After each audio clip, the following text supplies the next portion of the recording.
네, 반갑습니다. 마지막 세션이네요. 네, 마지막으로 이제 배포하는 세션으로 한번 준비를 해봤는데요. 이 사정상 이 환경이 여러분들 모두 배포를 잘 하기는 조금 힘들고 대신 로컬에서 배포를 하는 식으로 결정을 했어요.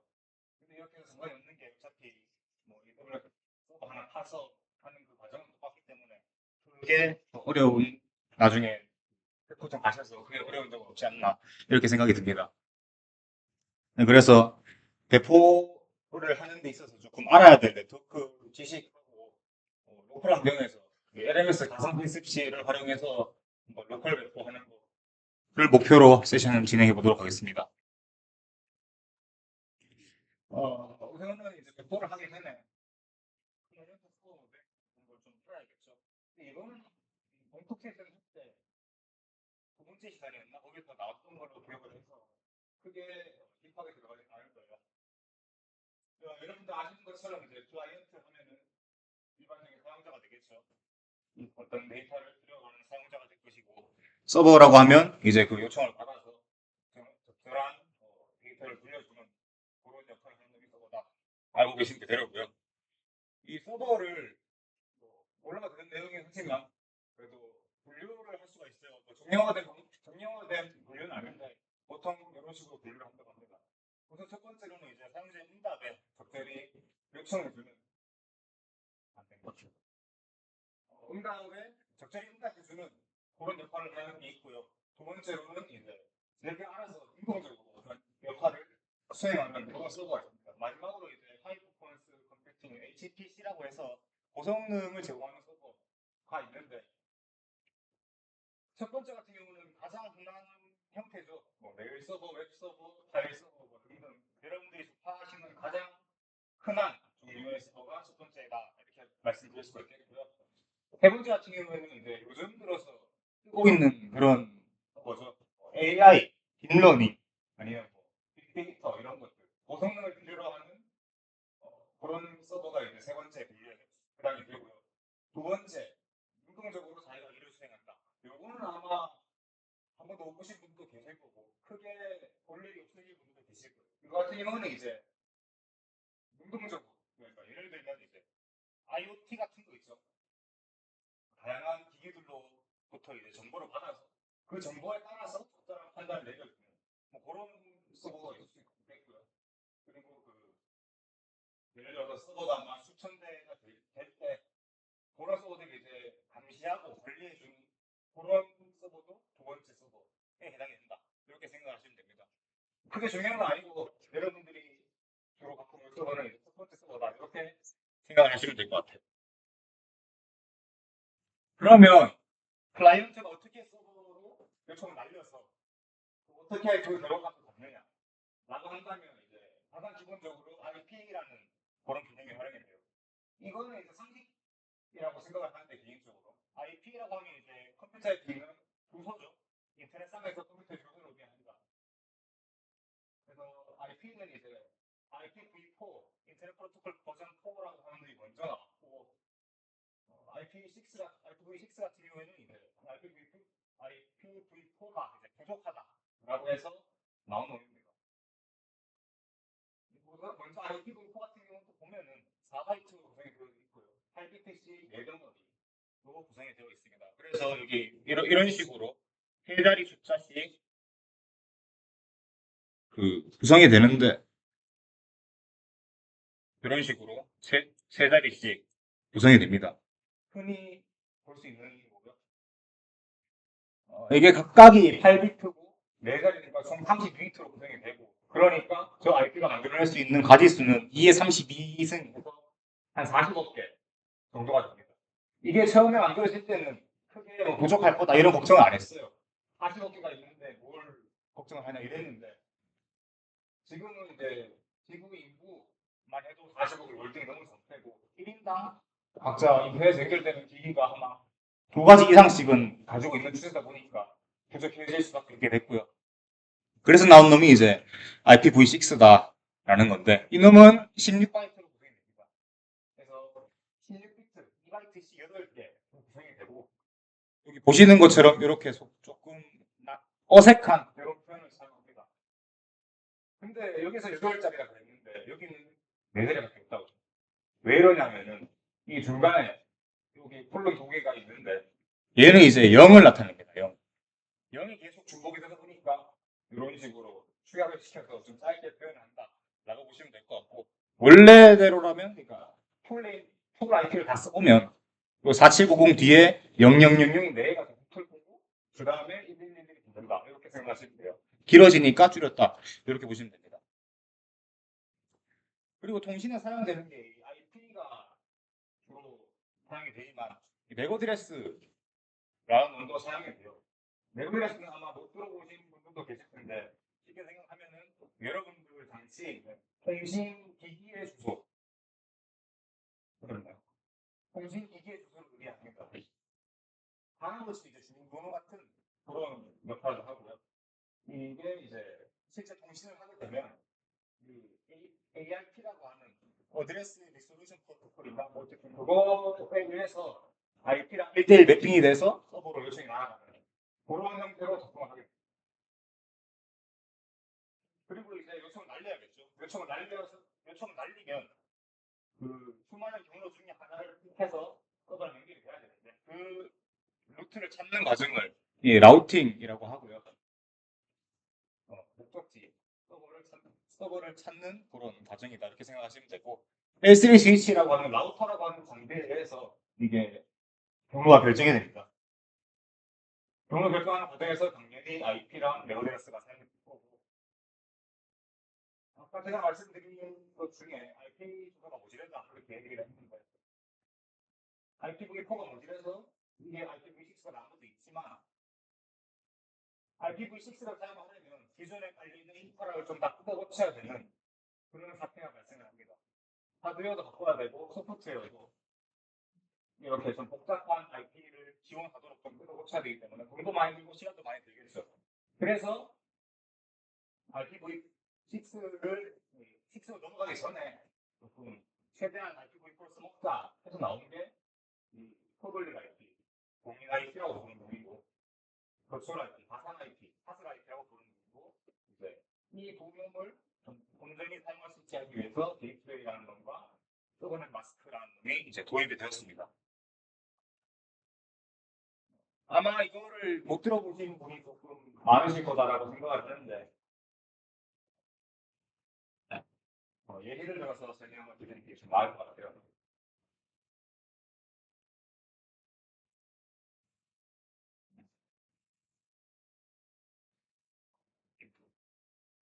예를 들어서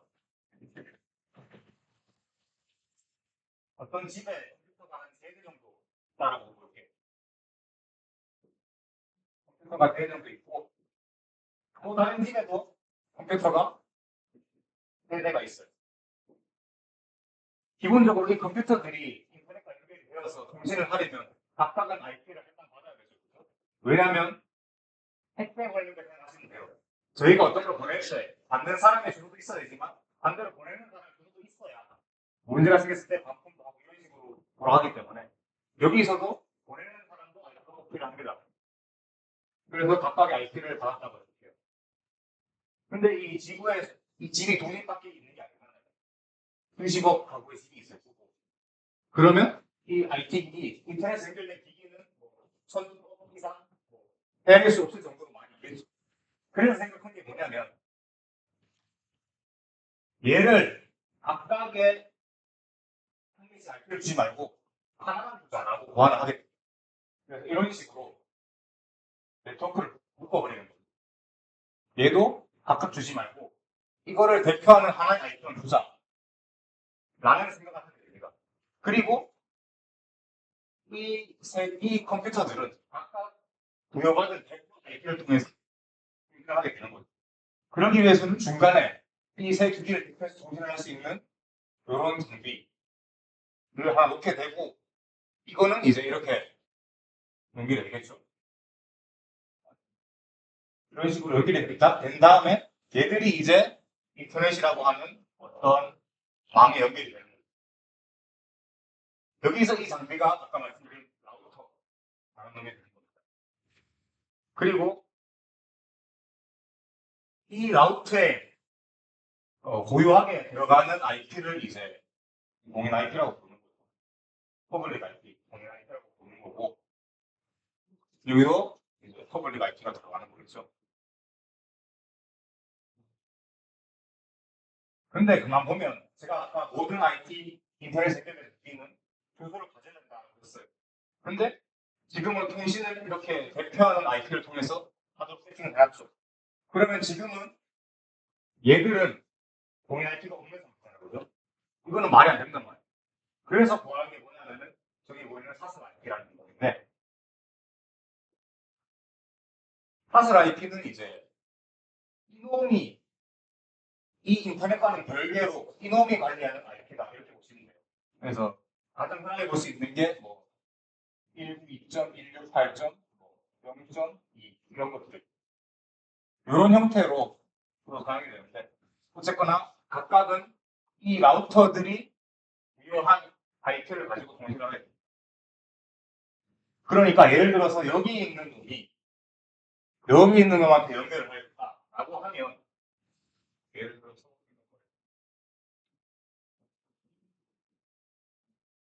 사설 IP가 이렇게 됐다라고 했을 때 여기서 일로 연결을 보내려면 이걸 보는 게 아니라 이걸 불러야 되겠죠.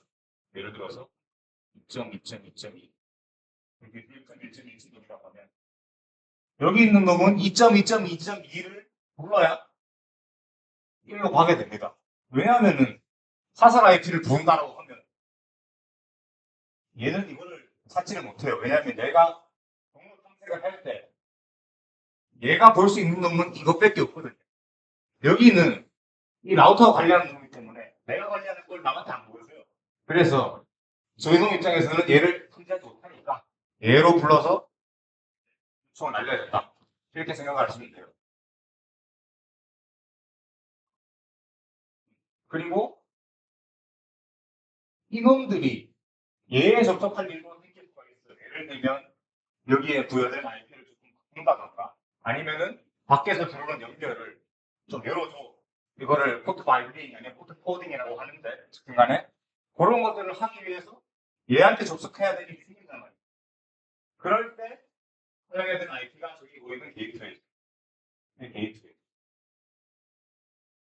쉽게 생각하면 얘도 사설 IP인데 이 각각의 사설망에 등록된 기기를 관리하는 그런 IP다. 그렇게 생각하시면 될 것 같아요.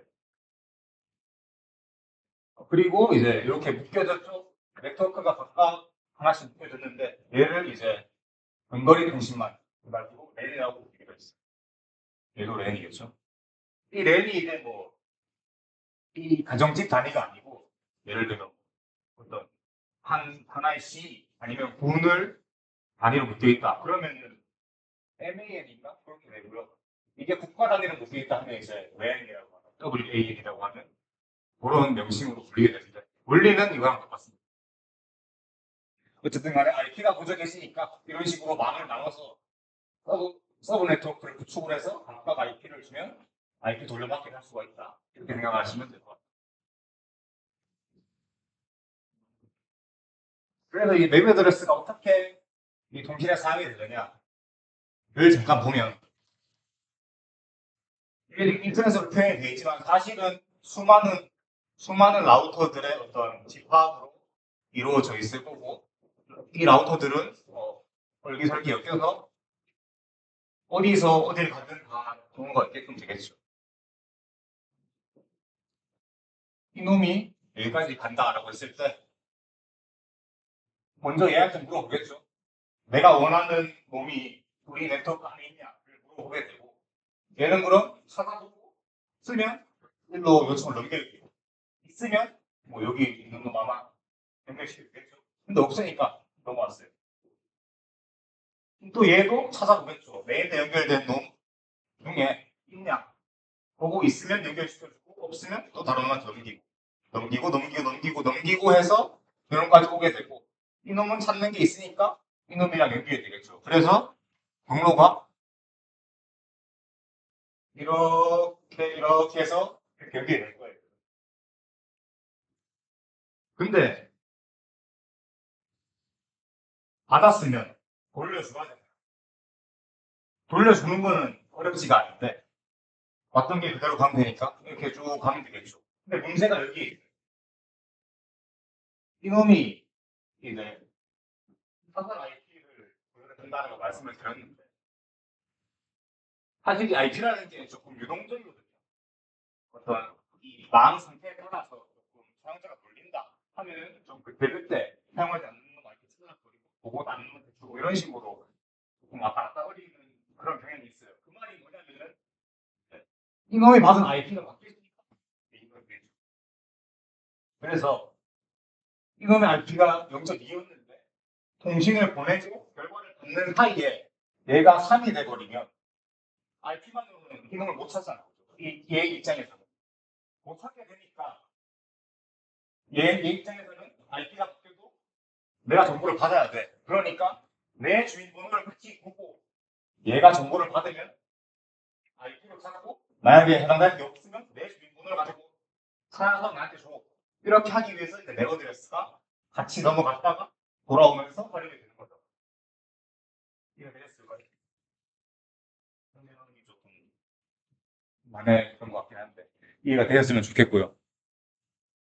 이게 말씀드렸던 이 소리입니다. 갔다가 돌아올 때 그런 식으로 이놈을 찾기 위해서 메오드레스가 사용된다. 이런 말씀 드렸고 이 경로 찾는 것 같은 경우에는 또 알고리즘이 있어요. 라우팅 프로토콜이라고 하는 놈에 의해서 이 가장 코스트가 적게 드는 그런 루트를 찾아서 이쪽까지 연결이 되게 됩니다. 근데 중요한 거는 이제 이게 아니죠. 저희가 이제 해커톤이나 뭐 서버 개발을 하다 보면 이것보다는 아무래도 이쪽 여기 보이는 서버 쪽의 장비들을 핸들링할 일이 더 많아요. 그래서 이쪽을 조금 뜯어서 보면 확대해서 보면 이렇게 구별된다고 말씀을 드릴 수가 있겠는데 바깥에 들어오는 연결 이렇게 들어오면 그림은 이렇게 그려놨지만 실제로 중간에 보면 여기에 방화벽도 파이어를 이렇게 있고 라우터도 있고 스위치는 이제 라우터에 확장됩니다. 라우터에 꽂을 수 있는 서버가 그러니까 라우터가 지원하는 장비보다 서버의 장비가 더 많을 때 조금 포트를 확장시켜주는 겁니다. 이렇게 생각하시면 되는데 저거는 뭐 나중에 간다 치면 방화벽 중간에 있을 거고 여기 라우터에 있을 거고 이게 서버가 있을 거예요. 그리고 서버를 구성을 할 때 하나에다가 다 몰아넣지가 않아요.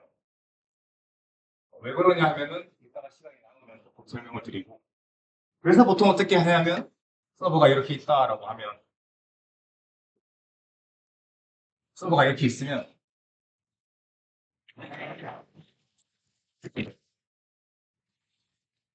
서버가 이렇게 있으면 보시는 것처럼 여기 웹 서버가 하나 올라가고요. 그 밑으로 이제 웹 애플리케이션 서버 프리모로 치면 총체라고 하는 건데 어쨌든 간에 이렇게 올라가고 얘가 이제 DB랑 뭐 영상 서버 아닌 이미지 서버 뭐 이런 것들 다르게 올라가게 됩니다. 그래서 밖에서 여기를 이놈을 먼저 거쳤다가 이놈이 특별한 요청을 해서 얘한테 요청을 하면 DB에서 풀고 이미지나 이런 거 끌고 와서 얘한테 넘겨주면 얘가 다시 이렇게 사용자에게 리턴을 시켜주는 그런 형태로 가게 되는데 사실 이 웹서버랑 웹 애플리케이션 서버가 언뜻 보면은 비슷할 수가 있어요. 이걸 왜 나누나 싶기도 하고 그냥 하나로 퉁쳐서 그러면 안 되나 이런 생각도 할 수가 있는데 원래 목적은 이제 웹서버 같은 경우에는 좀 정적인 애들 그러니까 HTML이나 CSS 같은 정적인 애들을 반환할 때 사용하는 거고요. 반면 웹 애플리케이션 서버는 조금 동적인 애들 예를 들어서 실시간으로 데이터 바뀐다 하면 이제 그런 것들을 좀 반영해서 리턴 시켜줄 수 있는 놈이 이제 웹 애플리케이션 서버다 라고 보시면 됩니다. 웹 애플리케이션 서버가 웹 서버의 기능을 일부 대신하는 경우도 있지만 보통은 이제 작업의 편의라든가 안정성 뭐 이런 것들을 위해서 웹 서버랑 웹 애플리케이션 서버를 나누는 편이고요. 해커톤에 들어가게 되면 얘를 쓰면 편할 때가 이제 HTTPS 들어보셨죠? SSL 인증이라 해가지고 통신을 암호화시켜서 보내는 거. 이거 적용할 때 좀 편하게 쓸 수가 있고요. 그리고 도메인. IP 말고 그 영어로 된 주소를 통해서 서버에 접속시킬 때 물론 얘를 써도 방법이 있지. 그래도 얘를 쓰기 편하다. 그렇기 때문에 저걸 쓰는 게 권장이 된다. 이렇게 생각하시면 될 것 같아요. 물론 이거 말고도 이제 뭐 로드 밸런싱이라던가 캐싱 이런 것들을 조웹 서버가 소프트웨어적으로 처리할 수도 있지만 거기까지는 좀 급하게 들어가는 것 같고 일단은 이제 SSH, SSL, HTTPS 인증이랑 도메인 연결을 위해서 사용을 한다. 이렇게 생각하시면 될 것 같습니다.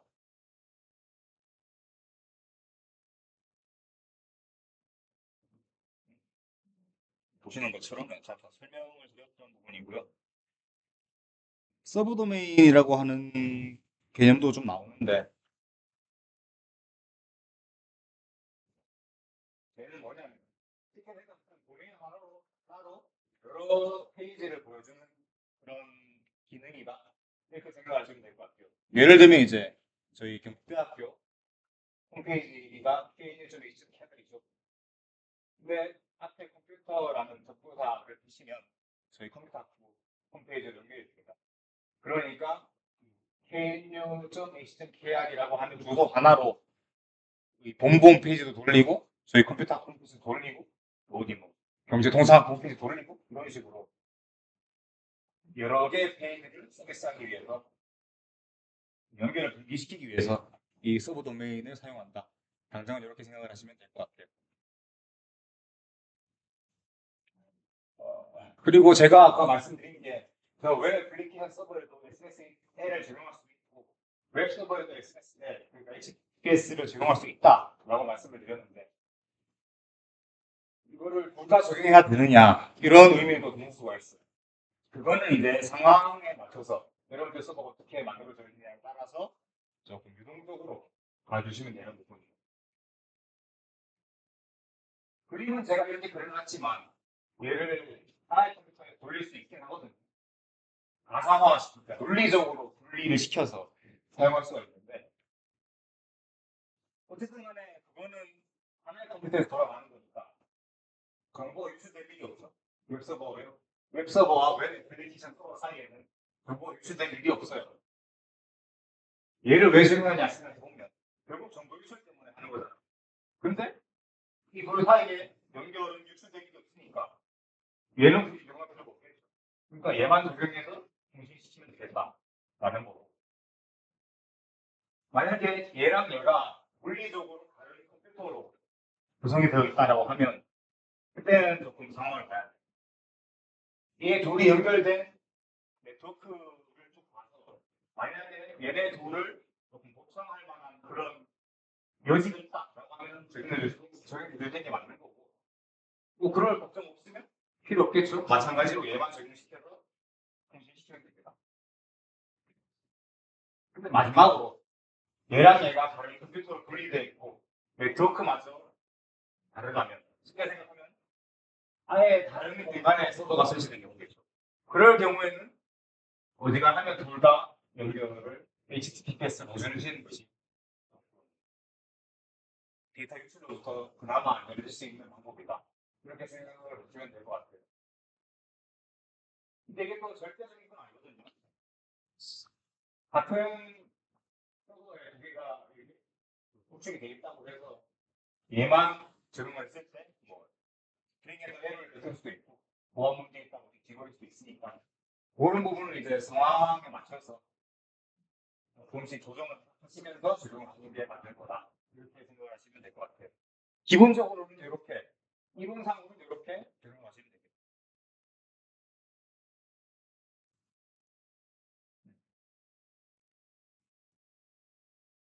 이론은 뭐 이 정도고요. 이제는 이제 실제 배포를 할 때 어떤 것들을 좀 잡아줘야 되느냐, 이거를 제일 간단하게 어떤 것들을 체크해야 되는지 좀 소개를 드려볼까 합니다. 우선 여러분들 코딩을 열심히 하고 서비스를 올려야겠죠. 이거 배포라고 하는데 배포를 하려면 서비스가 잘 돌아가고 있는지 확인을 해야겠죠. 서비스가 돌고 있어 하는데 뭐 공항 다운 알려주면 시간 낭비하는 거니까 그럴 필요 없고 우선은 여기 보이시는 루트하고 데이터베이스가 잘 돌아가고 있는지 확인을 해주시고 아파치 같은 경우는 이제 웹서버거든요. 아파트 MX를 많이 사용하는데 이거를 사용하신다라고 하면은 이 서비스까지도 잘 돌고 있는지 확인해 주셔야 돼요. 설정 파일 같은 거를 이제 잘 검토를 해보시면 볼 수가 있겠죠. 그리고 이게 잘 구동이 되고 있어. 아무런 문제가 없다라고 하면 다음으로 포트를 확인해야 돼요. 포트라는 개념이 또 하나 나오는데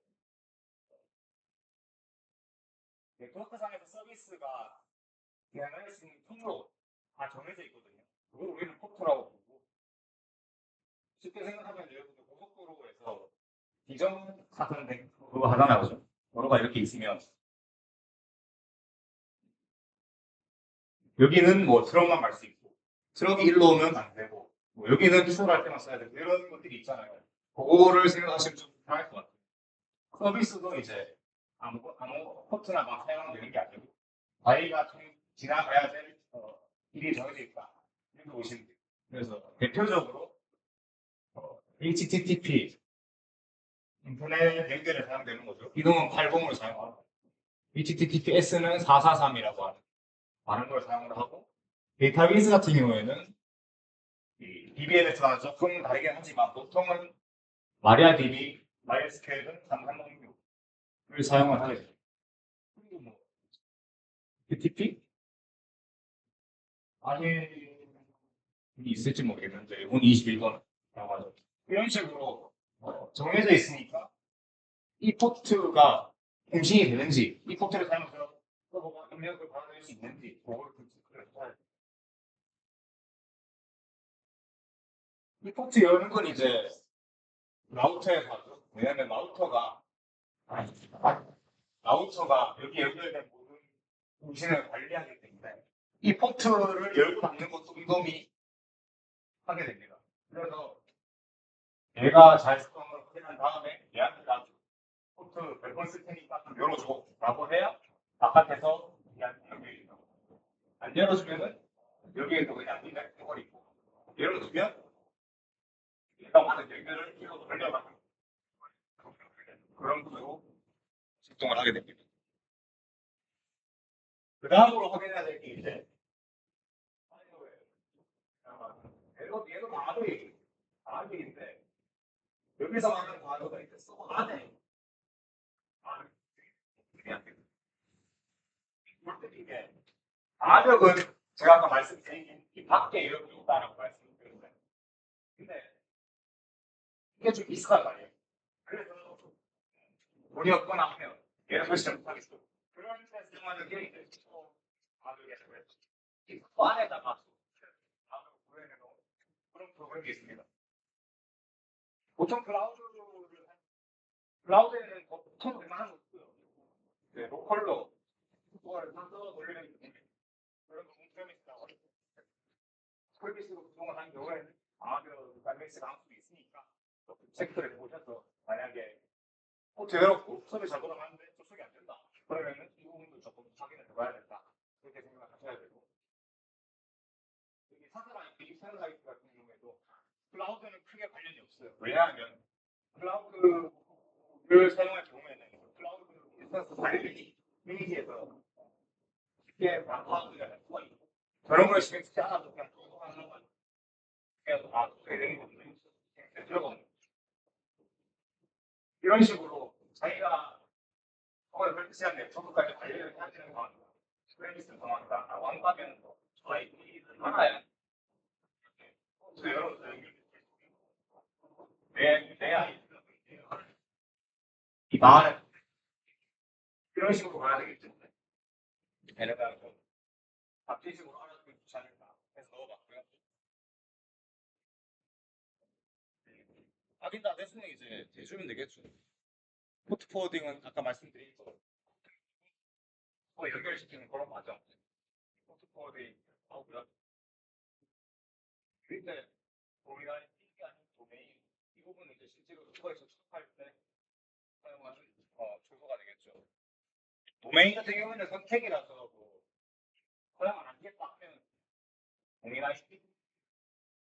IP만 하나 두셔도 되고요. 만약에 내가 도메인을 붙여서 문자로 시키고 싶다 하면, 그러니까 동일 IP도 알아야 되고 도메인도 알아야 돼요. 왜 그런가 하면은 그 얘기하려면 길어지고 맨 뒤에 보면은 블로그에 제가 넣어놨어요. 그 도메인을 서버에 붙인 가이드를 넣어놨는데 그거 보시면 아마 동일 IP가 왜 필요한가 이런 거를 조금 의문을 해소할 수 있지 않을까 이렇게 생각을 합니다.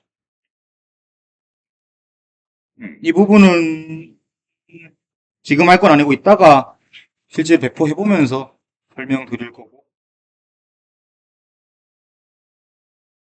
한 10분 쉬시고 7시 50분부터 저희 가상실 세제 활용해서 배포하는 연습 보도록 하겠습니다.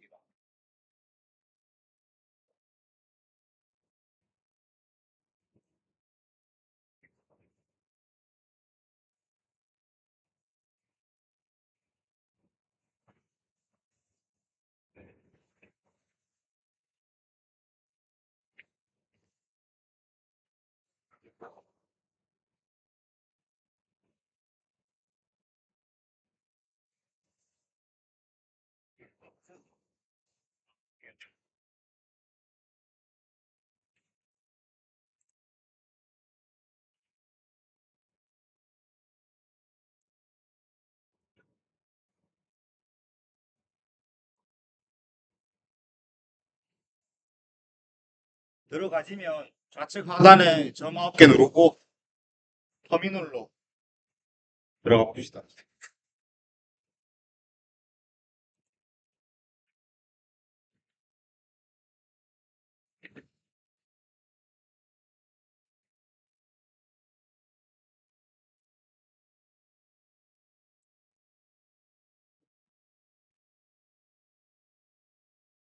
다 들어가시겠죠? 아마 여러분들이 아마존 클라우드나 아니면 네이버 이런 것들 써서 인스턴스를 딱 받아보시면서 접속을 딱 하시면 이제 이런 화면이 아마 여러분들을 반겨줄 거예요. 보통은 이제 이런 거를 커맨드 라인, PC 라인에 말 많이 있죠. 그래픽적인 경우 이렇게 텍스트로만 작업을 하게 돼서 그런 일이 있었고요. 어쨌든 간에 저희도 이 텍스트만 사용해서 그걸 해보도록 할게요.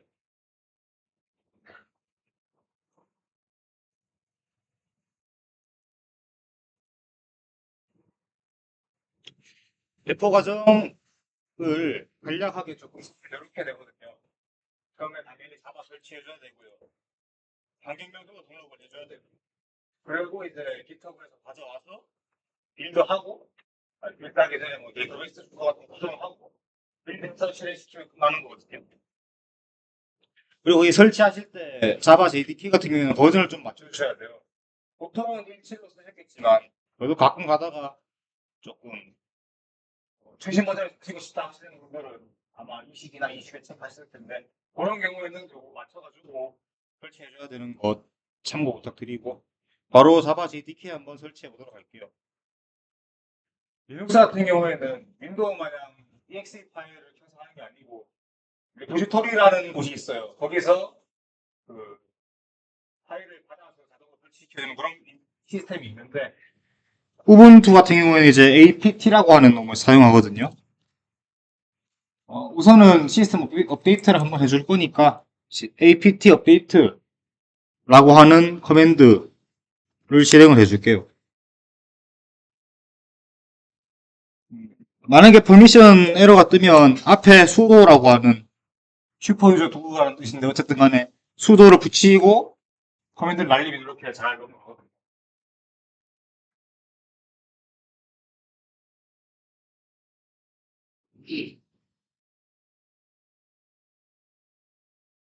다 되셨으면 자바를 설치해주면 됩니다.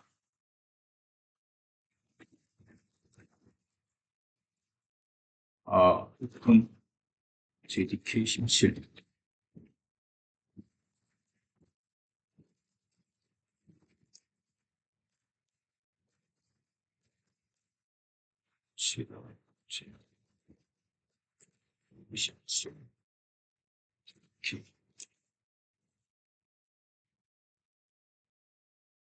업데이트가 완료되신 분들은 앞에 보이는 명령을 이렇게 누르시면 돼요.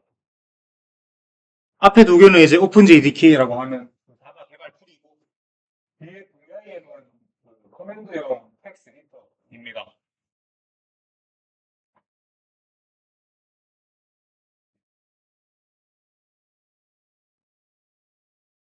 혹시 놓치신 분 계시면 그 자료 뒤쪽에 병력 리스트가 쭉 있어요. 그거를 좀 참고하셔도 됩니다. 그리고 중간에 계속 하시겠습니까? 라고 했는데 이 부분에서는 Y를 입력을 해줘야 되겠죠.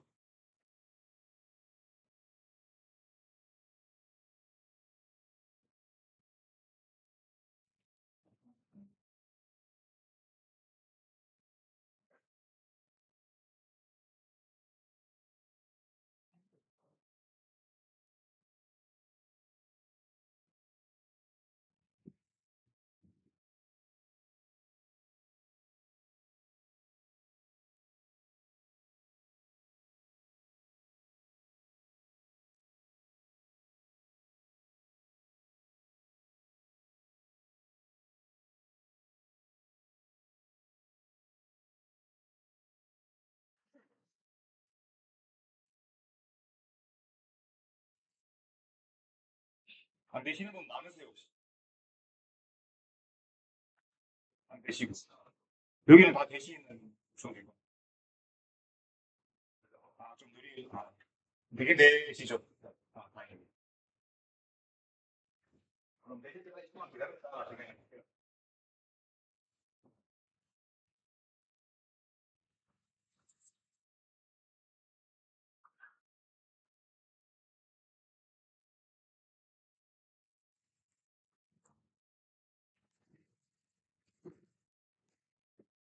설치 다 되신 분은 이렇게 커맨드 자바 슬래시 다시 버전 하셔서 17이 잘 찍히는지 확인은.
일단은 진행을 해볼게요. 자바 설치가 완료됐으면 환경 변수라는 걸 등록을 해야 되거든요. 리눅스에도 환경 변수라는 말을 쓰는지 모르겠는데 어쨌든 등록을 해야 됩니다. 그래야 이 스프링부트를 일조할 때 그레이들이라고 하는 놈이 자바를 찾을 수가 있거든요. 한번 해볼게요. 우분투 같은 경우에는 etc 디렉토리 내에 environment라고 하는 파일이 있거든요. 이놈을 통해서 환경 변수를 관리를 합니다. 그래서 이놈을 수정을 해줘야 되는데 이놈은 시스템 파일이다 보니까 그냥은 안 되고 슈퍼유저의 권한이 있어야 돼요. 그래서 sudo라고 하는 놈을 앞에 붙이고 들어가 볼게요. 그러면 하나가 잡혀 있을 텐데 이거 다음 줄에다가 이 자바가 사용할 환경 변수를 등록을 해주면 됩니다. 그래서 변수 이름은 아니, 자바 아니 슬래시 홈이고요. 경로가 어 JVM에 뭐더라?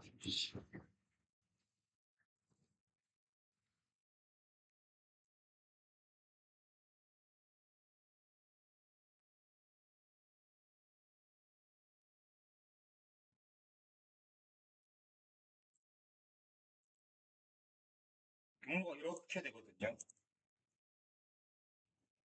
그래서 요거를 그대로 그 environment 파일 안에다가 넣어주면 됩니다.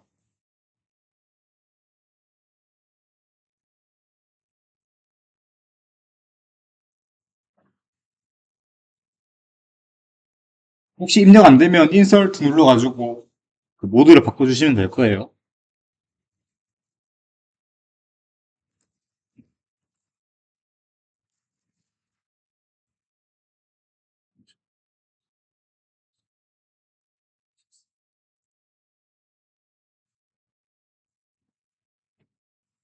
다 입력하셨으면 ESC 누르고 콜론 입력한 다음에 WQ 엔터 치시면 저장이 됩니다.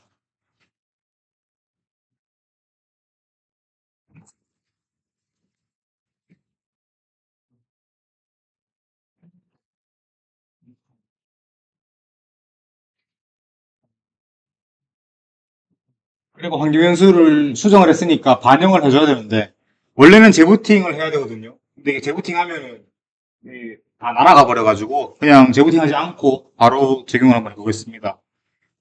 소스라고 하는 명령을 사용하시면 되는데 소스 뒤에다가 바꾼 파일 넣고 엔터 쳐주시면 이렇게 잘 넘어가야 되고요.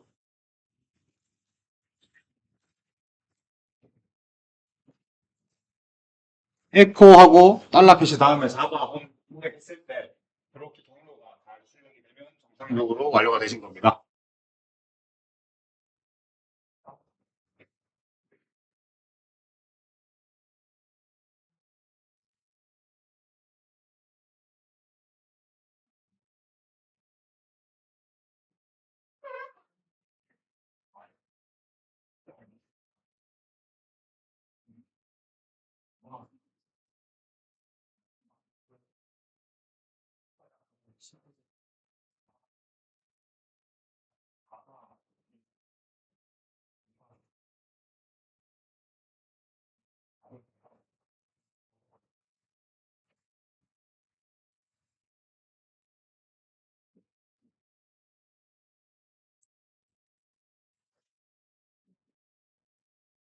에코 했을 때 저렇게 나오면 잘 된 거거든요.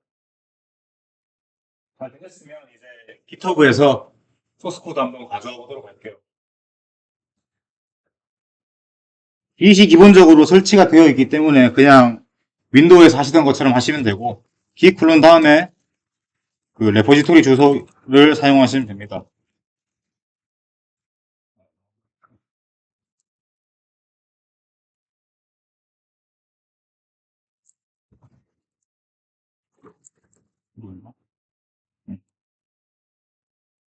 레포지토리는 뭐 앞에 보이시는 거 사용하셔도 되고 아니면은 여러분들이 지금까지 하셨던 거 받아오셔서 하셔도 됩니다. 자율적으로 하셔도 되고. 그 대신 여러분들이 사용하신 그러니까 여러분들이 짜신 걸 쓰시려면 데이터베이스가 아마 그 별도로 있어야 돼요. 그래서 그냥 앞에 보이시는 링크를 쓰시는 게 더 나을 것 같긴 하네요. 어쨌든 간에 깃 클론해서 이렇게 프로젝트를 가져와 주고요. ls 쳐가지고 이렇게 아래쪽에 잘 받아와 줬는지 확인 한번 해주시면 돼요.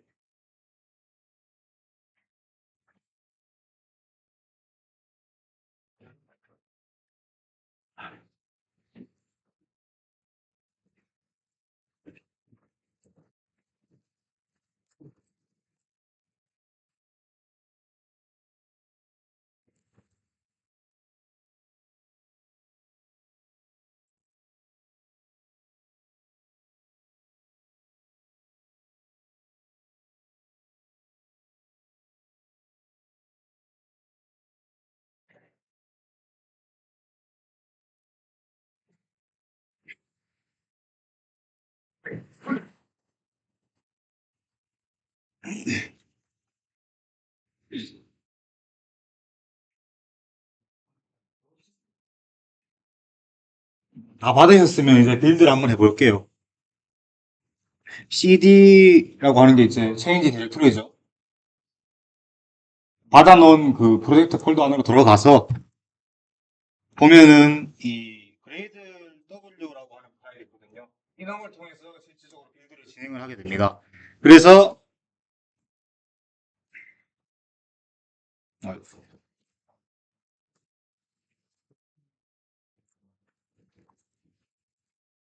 그레이드 W 앞에 점이랑 이거 슬래시 넣어 주셔야 돼요. 그래야 이 디렉토리 안에 있는 그레이드 W를 실행하라 뭐 이런 뜻이 되기 때문에 이렇게 하시고 빌드를 해주시면 허가가 뭐가 뜨죠? 리눅스는 윈도우보다 조금 더 엄격한 보안 기능이 있어요. 이게 파일 소유자라고 하는 개념인데 지금 설명드리기에는 또 너무 오래 걸릴 것 같으니까 이 파일 소유를 아무나 열고 쓰고 읽을 수 있게 바꿔볼게요. 리눅스에서는 chmod라고 하는 명령을 통해서 소유권을 바꿀 수가 있고요. 원래는 이게 777로 하면 안 되거든요. 777 자체가 아무나 와서 열고 뭐 쓰고 수정을 할 수 있다 이런 뜻인데 상용 서버에서 이러면 안 되지만 저희는 그냥 실수 삼아 해보는 거기 때문에 그냥 777로 진행을 하도록 하겠습니다. 그리고 이것 또한 시스템에 조금 중요한 부분을 건드리는 명령이기 때문에 앞에 수도를 붙여주셔야 돼요. 그래야 관리자 권한으로 실행이 됩니다. 입력하시고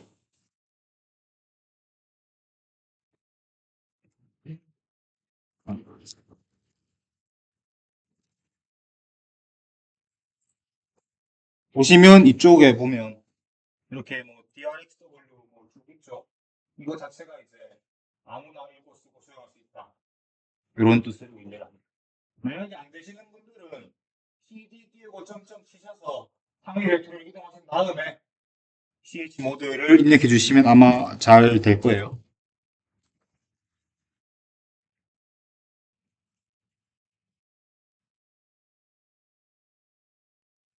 하셨으면 다시 이제 디렉토리로 들어가서 빌드를 실행을 해주면 돌아가겠죠.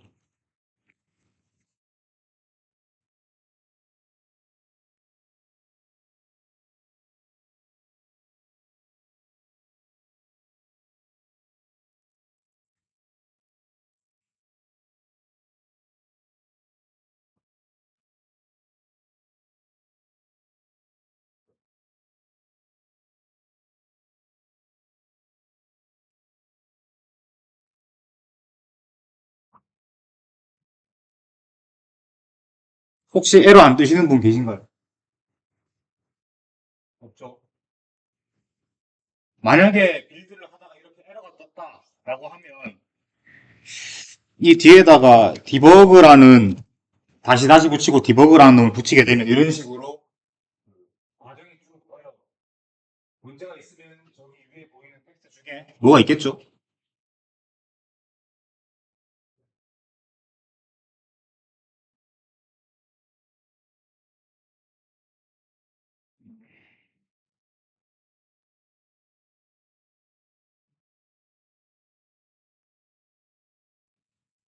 이렇게 해서 모르겠다 하시면 인포 치셔도 나오거든요.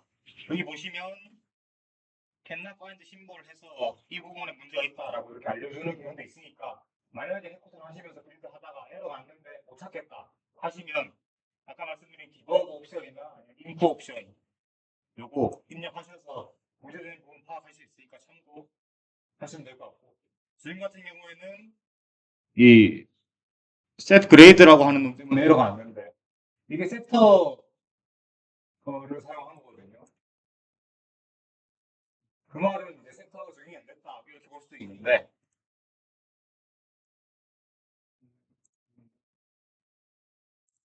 이거 같은 경우에는 이제 이 부분 때문에 그렇습니다.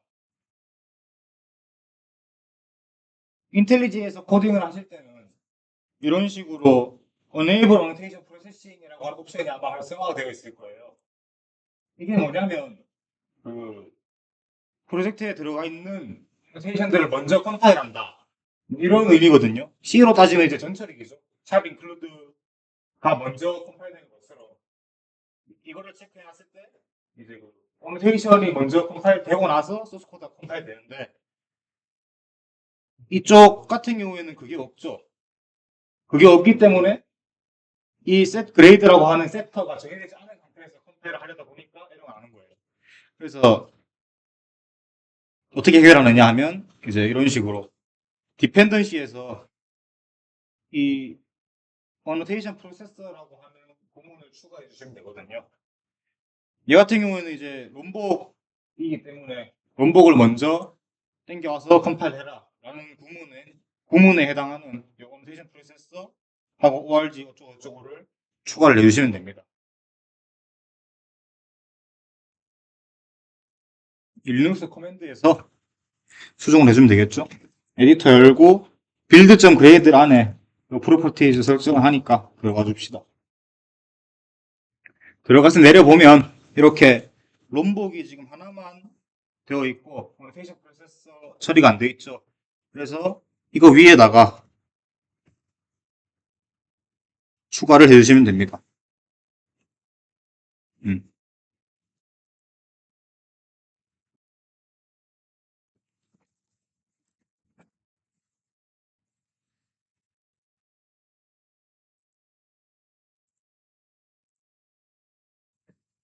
한 줄 더 추가하셨으면 아까와 마찬가지로 ESC 콜론 WQ 해서 도장을 하시면 되겠죠.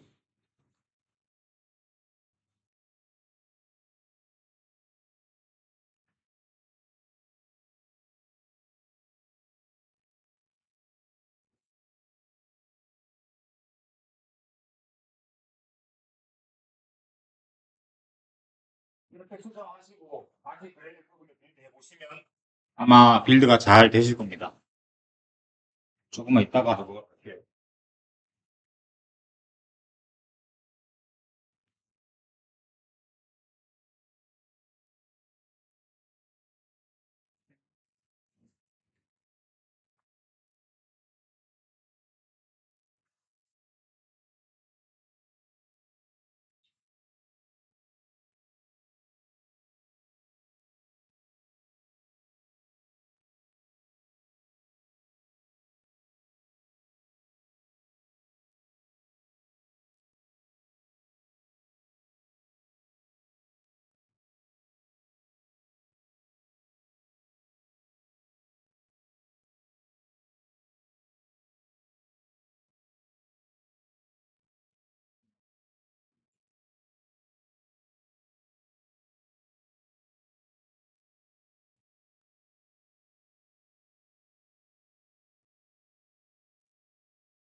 빌드 끝났으면 실행하시면 되거든요.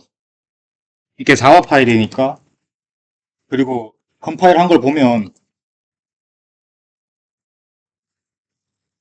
컴파일 안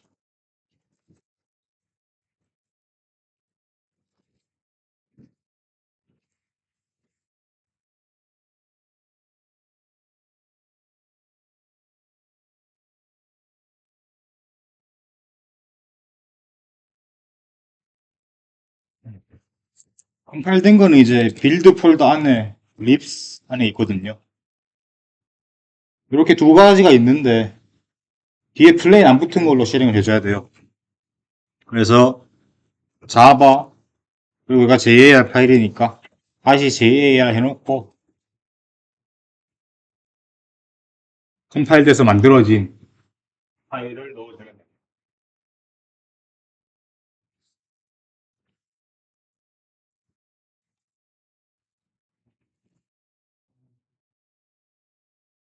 실행해 주시면 이런 식으로 인텔리지에서 보던 거 그대로 아마 출력이 되실 거고요. 여기 밑에 스타티도 주고 나오면 잘 실행이 된 거죠.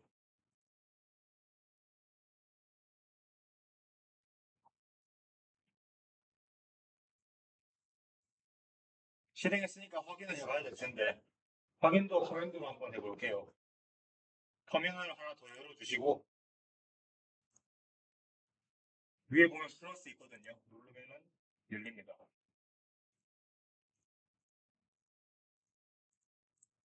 지금 같은 경우에는 이제 로컬에서밖에 확인이 안 돼서 로컬로 한번 확인을 해볼게요. 리눅스에서는 이제 데이터를 요청하는 게 curl이라는 명령이거든요. 그래서 curl 뒤에 요청할 주소를 입력하면 됩니다.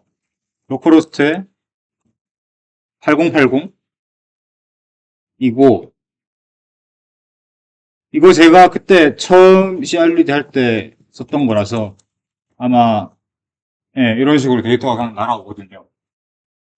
그때 썼던 매수 그때 썼던 거 그대로 입력해 보시면 아마 잘 날아올 거예요. 뭐 그린톨도 있고 뭐 있었더라 뭐 등등 이런 식으로 잘 날아오는 걸 확인할 수가 있습니다.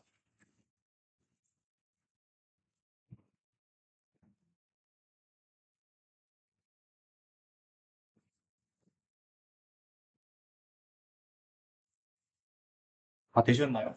안 되신 분이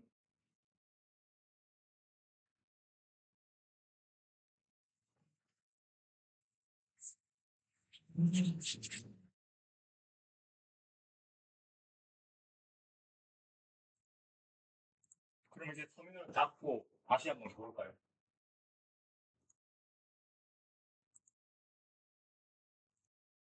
터미널 닫고 다시 켜서 다시 요청을 날려보면 액세스 디나이가 뜰 거예요. 왜 이러냐면 이제 커맨드를 닫아버리면서 기존에 열려있던 서비스가 꺼졌기 때문이거든요. 리눅스는 기본적으로 이 터미널을 통해서 모든 작업이 이루어지는데 이걸 꺼버리면 릴레이 등에 그대로 다 날아가 버리는 그런 문제가 있습니다. 하지만 그렇다고 이 창을 계속 켜놓을 수는 없잖아요. 그래서 만들어진 게 노허비라는 프로그램입니다. 이놈은 이제 커맨드 창을 걷더라도 프로그램이 잘 실행될 수 있게 해주는 그런 프로그램이고요. 어떻게 쓰느냐? 노허브 쓰고 그 뒤에 그대로 그 실행할 명령을 입력해주면 됩니다.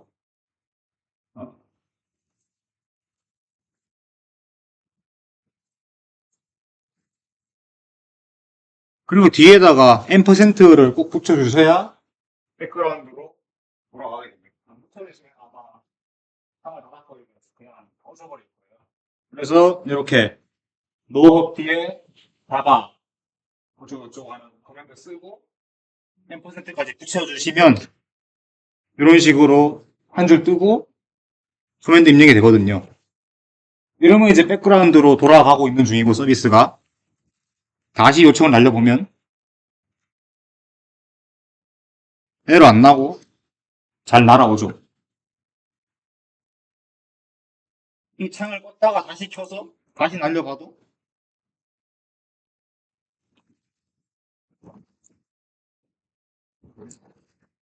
잘 날아오죠. 프로세스로 확인해 보면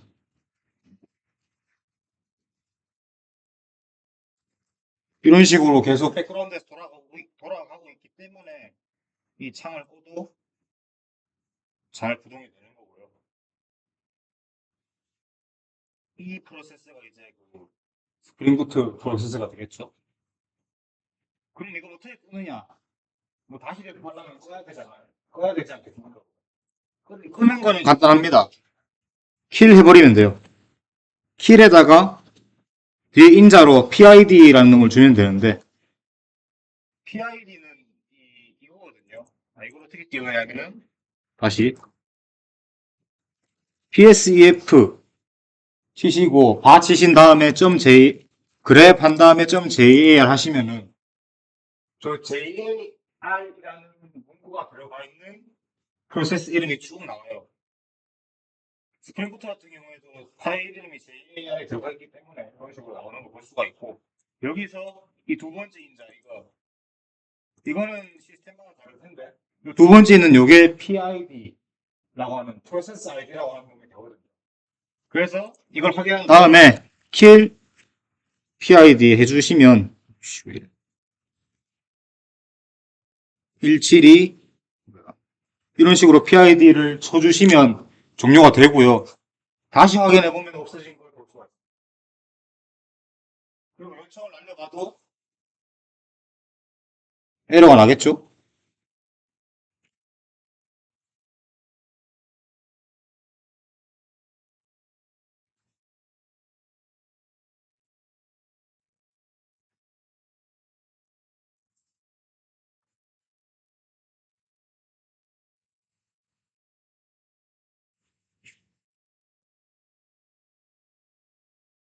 이게 배포 답니다. 이 정도로 배포가 어렵지가 않은데 간단해요. 여기 써놓은 것처럼 자바 설치해주고 처음에는 자바 설치해주고 이거 등록해주면 되거든요. 얘는 한 번만 해주면 쭉 살아있기 때문에 예를 들어서 소스 코드가 바뀌었다 했을 때는 이 앞에 거 다 제끼고 이 깃 클론부터 다시 원래 있던 소스 코드 지우고 얘부터 다시 바꿔놓고 빌드해서 실행하면 잘 켜지겠죠. 이거 다 입력하기 귀찮으니까 C 스크립트 하나 만들어서 하나만 실행하면 쭉 되게 되겠죠. 이런 식으로 배포를 뭐 쉽게 할 수 있다라는 거고. 여러분들이 클라우드를 사용해서 배포를 하시겠지만 그 클라우드에 접속을 하고 나서부터는 완전히 똑같거든요. 이대로 보고 쭉 하시면 아마 해커톤 빼도 크게 무리 없게 배포는 가능하지 않을까 싶고 그리고 배포하실 때 이제 데이터베이스 주소 정도는 수정을 해줘야 돼요. 로컬에서는 이제 로컬에다가 DB 깔고 하겠지만 실제 배포 상황에서 그게 아니기 때문에 이런 식으로 application.yml 파일에 들어가셔서 이렇게 URL이랑 이거 유저네임 패스워드 수정해 주셔야 되고 MySQL 쓰시면은 밑에 거, 이 드라이버 때문에 그런데 밑에 걸로 하시면 되고 MariaDB 쓰시면 이제 위에 걸로 바꿔놓고 빌드를 해주시면 아마 연결이 잘 될 겁니다. 이 뒤에는 그 AWS 프리티어를 사용을 해서 실제로 인스턴스 만드는 과정이거든요. 이거는 이제 브로그로 제가 넣어놨는데 이거를 실습으로 하기에는 아무래도 뭐 AWS 계정 없으신 분도 계실 거고 여러 가지 이유들로 조금 난감한 상황일 수도 있기 때문에 이렇게 브로그로 남겨놨습니다. 쭉 보시면서 따라하시면 될 것 같고 이 부분은 이제 만드신 다음에 IP 설정하는 부분이거든요. 일레스틱 IP라고 해서 탄력자 IP인가? 뭐 그렇게 돼 있을 텐데 이거 안 해주시면 외부 접속 안 되니까 헤매지 마시고 이거 좀 조건 설정 해주시길 부탁드리고요. 이런 식으로 일레스틱 IP 만들어서 요거 인스턴스 만든 거 연결해서 어소시에이션 하면은 접속이 잘 되니까 참고해 주시면 감사하겠고, 터미널 접속은 얘로 하는 게 아니라 여기 보이시는 Public IP4 DNS라고 하는 게 따로 있어요. 이거는 그 PT로 접속을 할 텐데 나중에 원격 접속을 하는 거죠. 그러니까 클라우드에 원격 접속을 할 때 사용하는 주소가 여기 보이는 EC2-44 뭐 어쩌고 하는 이 주소인데, 이 부분은 그 인스턴스 만들 때마다 달라지니까 확인하셔야 되고, 입력하실 때 앞에 HTTPS가 붙을 거예요. 부사부터 이렇게 하시면 그거 하시면 연결 안 되니까 무조건 이거 빼시고 알맹이만 입력을 하셔야 됩니다. 그리고 만들 때 인증서를 다운받는 단계가 있어요. 이 부분인데, 키페어 로그인해서 뉴키를 만들어야 되고, 이 부분이 이제 그 터미널 로그인 할 때 아이디 비밀번호 입력하지 않고 바로 그 인증을 생략해주는 그런 인증서를 다운받는 단계거든요. 여기서 크리에이트 해주시고 RSA 체크하고 PPK를 해주셔야 이제 푸티에서 접속이 가능하니까 PEM으로 설정하지 마시고 꼭 PPK로 하셔서 이렇게 크리에이트 키를 받으시면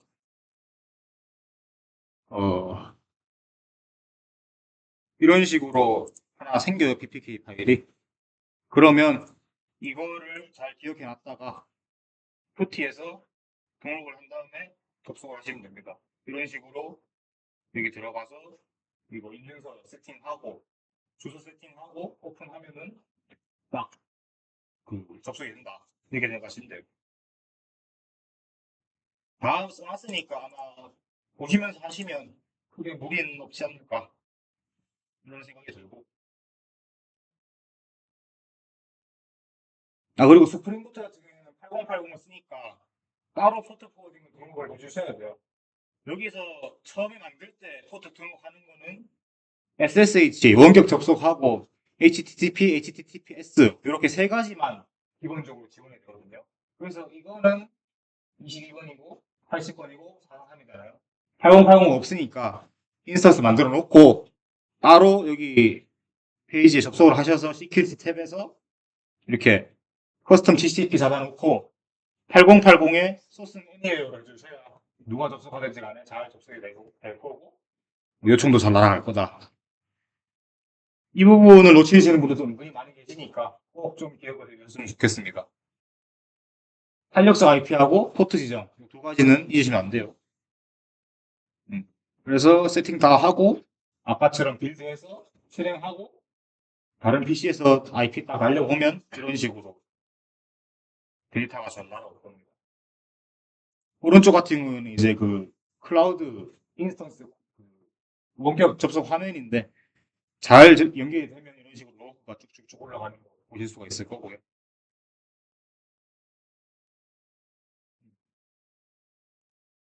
도메인 갖다 붙이는 것도 좀 짧게나마 이렇게 써봤는데, 자기가 만약에 도메인을 갖다 붙이고 싶다 하시면은 일단 이건 결제를 하셔야 돼요. 공짜가 아니고 1년에 닷컴 같은 경우에는 보통 한 10,000원 초반에서 후반 정도의 가격대가 있고요. ORG 같은 경우에는 15,000원에서 20,000원 정도 연간 연회비가 드는데 그거 결제를 하시고 난 다음에 결제하시는 사이트에서 도메인 등록을 해주셔야 돼요. 자기 서버를 DNS 서버에다 알려줘야 그 주소로 들어갔을 때 서버 연결이 되겠죠. 그래서 이거 등록을 해주셔야 되고, 도메인 쓰실 경우에는 이제 웬만하면 NGS를 써서 작업을 해라 라고 말씀을 드리고 싶어요. 그게 데이터도, 그러니까 구글링 했을 때 데이터도 많고 조금 더 간편하고 나중에 HTTPS 적용할 때도 조금 더 쉽게 자동화된 툴이 있으니까 그걸 활용할 수 있고 해서 어쨌든 간에 AWS 쓰시라 아니면 아파치를 쓰시라를 이제 권장드리는 말씀이고요. 근데 이렇게 하면 이제 코러스라고 하는 그 두 개 주소가 백엔드에서 받은 놈이랑 프론트엔드에서 받은 놈이랑 백엔드에서 보내는 놈이랑 이게 주소가 안 맞아서 이 보안 에러를 내뿜는 경우도 있어요. 이 부분은 스프링에서 이거 에러 디텍션을 꺼버리거나 아니면 프론트에서 받는 거랑 백엔드에서 보내는 거랑 일치를 시켜서 이 에러를 해결할 수가 있으니까 그것도 만약에 컨트롤 하다가 직면하시면 참고하시면 될 것 같고요. 그리고 보통 여러분들이 이제 프론트엔드 배포까지 맡아서 할 가능성도 있는데 연결 구조는 보통 이렇게 돼요. 그러니까 엔진X 입장에서는 백엔드로 보내는 게 아니라 프론트로 커넥션을 보내야겠죠. 그러면 이제 프론트, 뭐 리액트 같은 게 받아서 백엔드에서 데이터 내놔 해서 왔다 갔다 하는 거고 얘는 또 DB랑 왔다 갔다 하는 거고 이런 식으로 세팅이 들어가니까 헤매지지 말고 참고를 잘 하시면 좋겠고 이게 그 소리예요. 연결 들어오는 거를 프론트로 보내고 프론트에서 백에 요청을 할 수 있게끔 작업을 하시라. 어,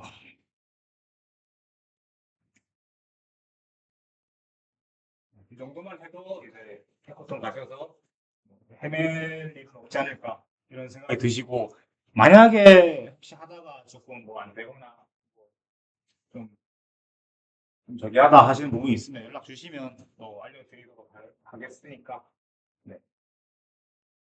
아마 연락이 안 올 것 같아요.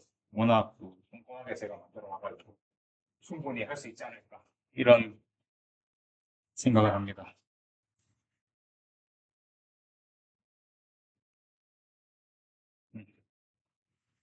세션은 그래도 마지막 날이니까 좀 빨리 마실 거고요. 과제는 여러분들이 그 저번 과제로 CRD 하신 거 있잖아요. 그거를 이제 배포를 해보시는 거가 과제인데 따로 뭐 검사는 안 할게요 제가. 그냥 뭐 가상 필드키를 쓰시던 아니면은 뭐 여러분들 노트북에 리눅스 가상을 돌려서 하시던 아니면 뭐 윈도우에다 그냥 하시던 뭐 자유롭게 하시되 조금 집에 가셔서 한번 해보셨으면 하는 바람입니다. 네, 고생하셨습니다. 집에 갑시다.